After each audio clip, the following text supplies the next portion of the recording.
پوری زمین آسمان کے خزانے اس کے پاس ہیں, وہ ہم سے مانگ رہا ہے, کبھی 50 روپے مانگتا ہے, کبھی 100 روپے مانگتا ہے, اپنے فلاں کو دے دو, فلاں کو دے.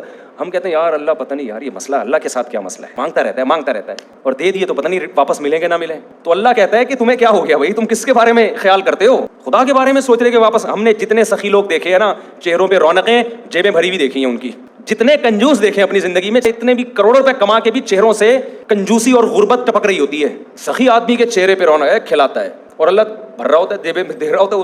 میں وہاں گیا ہوں نا, میں نے کے پی کے میں فیملی سسٹم دوسرے علاقوں کی نسبت زیادہ مضبوط دیکھا, بلوچستان اور کے پی کے. یہاں زیادہ مضبوط ہے, یعنی خاندان بھی بڑا ہوتا ہے, ایک گھر کا فرد کھلا رہا ہوتا ہے, سب رج کے کھا رہے ہوتے ہیں. وہاں یہ نہیں ہوتا یہ میرے اور یہ میرا, اور بڑا بھائی چھوٹے بھائی کی شادی بھی اپنے خرچے پہ کرا رہا ہوتا ہے. آج لوگ کہتے ہیں مہنگائی کا دور ہے, میاں بیوی جب تک دونوں مل کے نہیں کمائیں گے خرچے پورے نہیں ہوتے. میں کہتا ہوں یار کے پی کے میں بھی چیزوں کی قیمتیں وہی ہیں جو کراچی اور لاہور میں ہیں, وہاں تو پورے ہو رہے ہیں. ایک گھر کا فرد سب کو تو کھا بھی رہا ہے, کھلا بھی رہا ہے, شیروں پہ رونقیں بھی ہیں. جب بھی جاؤ دمبا چربی میں پکا کے رکھا ہوا ہوتا ہے انہوں نے.